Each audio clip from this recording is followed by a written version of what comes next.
Hi guys, it's Brittany with Yellow Brick Studio here to discuss with you 4 reasons why you should start a yoga practice.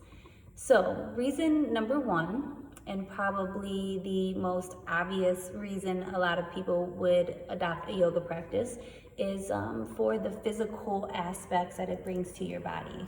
So yoga is great for toning the body. A lot of people that approach me about starting yoga that maybe have a workout practice or are heavy in the gym, they just say, it's too slow for me. I don't feel like I'm getting a workout, or I don't feel like my body is getting engaged or challenged enough. So for those of you who resonate with that, I would highly suggest looking into what type of yoga you tried.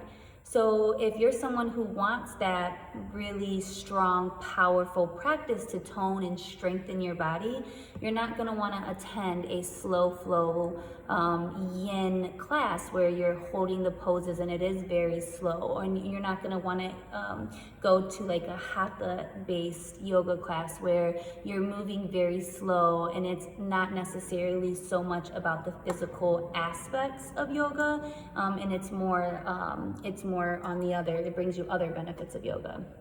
So for someone who's looking to get a workout, I would look for some power vinyasa classes, some hot yoga studios where they focus on some more challenging poses and postures.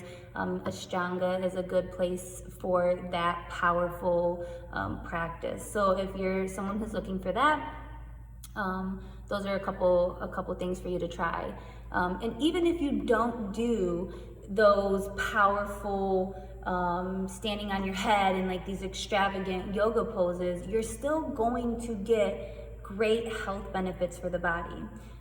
You're going to feel better no matter what, right? If you incorporate a daily yoga practice and you're finding a daily connection with just moving your body's going to benefit from that. You're going to notice that you feel stronger and definitely more healthier and with more energy.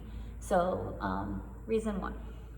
Reason 2 is that other part of yoga I was talking about, and that is relieving stress and anxiety. It is so helpful for that.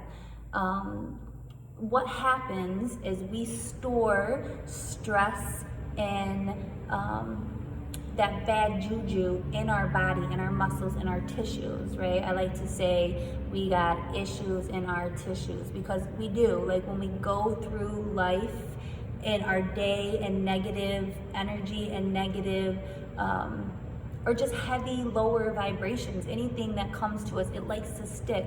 And you'll see sometimes some people with their shoulders crunched up like this and just a mad face where they constantly have a furrowed brow, or you know what I mean. Just like you can look at someone who's stressed and kind of see them wear it in their bodies, right? And not only that, stress is sneaky mofo, right? Because not only does it like stick in those common areas, it likes to hide like in our hips and in places that we don't even know we're holding on to this tightness and tension. And let's just do this right now. So take a moment and just sit up tall wherever you are. Sit up tall, stacking the heart over the base and then the head over the heart. And just take a deep inhale in through the nose and maybe pull the shoulders up towards the ears. And then exhale, release the shoulders, release the elbows. And then give yourself permission to release a little more. Let the shoulders sink down. And check in with your jaw. Notice if you have any tightness in your jaw. See if you can find some softness in your jaw. Just connect here for a moment to how you feel. Notice those little sensations in the body that we didn't even notice we were holding our shoulders up to our ears or we were clenching in our jaw. That's just yoga helps bring the awareness to that little sensations and the tightness and the tension that's stored throughout the body, and allows you to intently send your exhale there so it can release, right? So we spend so much time living above the neck, like in this headspace in our heads. And even if we're like talking to our kids, maybe in our heads we're thinking this and that and that, or if we're talking to our partners, we're thinking in our heads about, I mean, all the shit that bounces around in our heads, right? Our insecurities, our childhood traumas, our stories that we tell ourselves of we're not enough, we're not worthy, the shit that just keeps us disconnected from really living in it. So yoga helps us connect to that awareness. So I guess that's number 3, right? I just jumped right into number 3, which is not even on my list, but fucking made it to the list now. So number 3 is that awareness, right? Like it takes us from the headspace and it allows us to be here and be in it and look at people when we talk to them and touch people when we touch them and connect with people and not live in the space of the untruthful shit that we tell ourselves, right? So it tightens and tones your body. It relieves anxiety and stress. It brings you a sense of awareness to keep you out of your head and in the present moment, right? That's not some cheesy hippy dippy yoga shit. That's like some real shit. It takes you out of your head and allows you to be present in the moment with what we're here for. This is what we're here for, right? To experience and to connect and to be with the people that we want to be with and do the things that we want to do without getting stuck in the mind stuff, right? So the 4th thing would be the flexibility and balance, right? So physically, yes, you're gonna get flexible. I like to give myself this mental image of being like the Tin Man from Wizard of Oz when I come into a class and I'm kind of like all like tight, and I allow the breath to fuel or lubricate each joint, and from the start to beginning I find more space and more movement, and I find that flexibility and with balance too, you know, like, and balance is such a funny thing in your yoga practice. It's kind of when you for me at least with my yoga practice, it's hysterical to me how some days I can get on my mat and be like this balanced Zen master, and other days I can't even hold tree pose for 2 breaths. So it's always a correlation to what's going on with us off the mat, outside in the real world. And I had to slow that down because I said that once in a class and it came out real world, and now I'm always like real world. So it directly correlates to how we live our life off the mat, right? So when we connect and we embody the flexibility and the balance on the mat, it triggers and overflows off the mat. So you'll be more flexible in life, right? You won't be so attached to the outcomes of things. You're just gonna be I'm not saying you're gonna be like whatever, like let fucking bygones be bygones, but you just won't have a detrimental like attachment to the way things come out. Like, yes, you're gonna co-create what you want, but you're gonna be flexible and not so thrown off when things don't go exactly as planned, right? You're gonna create some space and be a little more flexible in your life. And the same with balance. Balance on the mat brings balance off the mat. So it's going to help you balance your work life and your home life and your relationship life and your inner life and your spiritual work and whatever else you have going on. Yoga gives you the space to find balance off the mat as well. So the final, and number 5, I did say only 4, but I guess because I threw in that awareness, which I guess it maybe connects to what I have for number 5, which is the connection you get with yourself, right? So dedicating yourself to a yoga practice and intently setting aside the time to spend with yourself, right? Disconnecting from all things external and really tuning into you, your highest self, how you feel, and just like really be honest with yourself.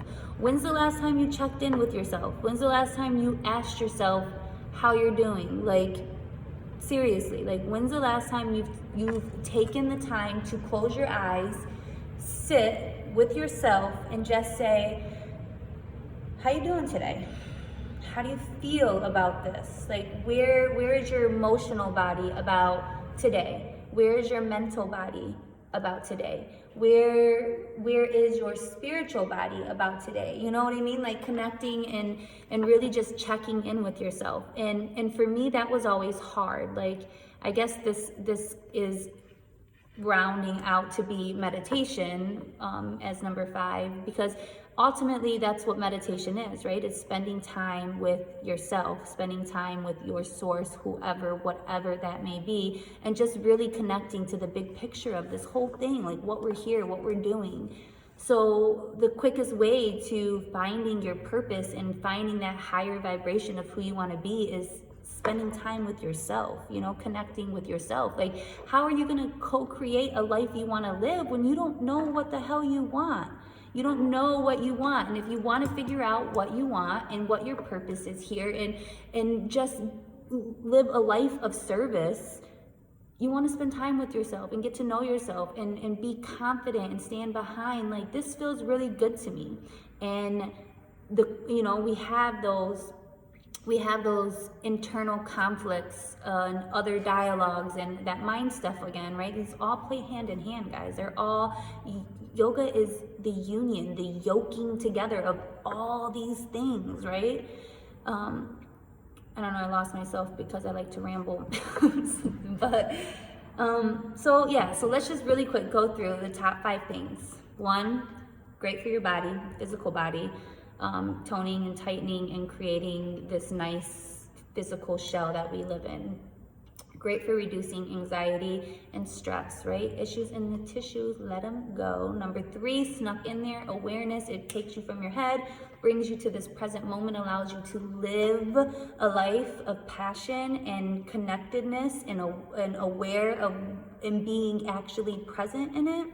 Number 4 was, flexibility and balance on and off the mat, super important. And number 5, the little bonus one, was that it connects you with you, right? It allows you to connect to who you are and what you want so you can co-create the life you deserve. So, I hope that if you were on the fence about starting a yoga practice and you didn't know if it was for you, I hope that these 5 little reasons why inspire and trigger you to dive deeper into your practice. And if you're in the Cleveland, Ohio area, or Parma, Ohio specifically, come check us out at Yellow Brick Studio. We offer a shit ton of beginner-friendly classes, and we encourage everyone in every phase of their yoga practice, even if you're a beginner, right? And don't be one of those assholes who say, I really want to come to yoga, but I'm not flexible, or I really want to come to yoga, but I have no balance, or I've never, that's ass backwards, right? You don't get flexible and get balance and then come to yoga. You come to yoga and then the balance comes, and then the flexibility comes, and then all the other fun shit come along with it. So, thanks for listening. I hope to see you at a class soon. Thanks.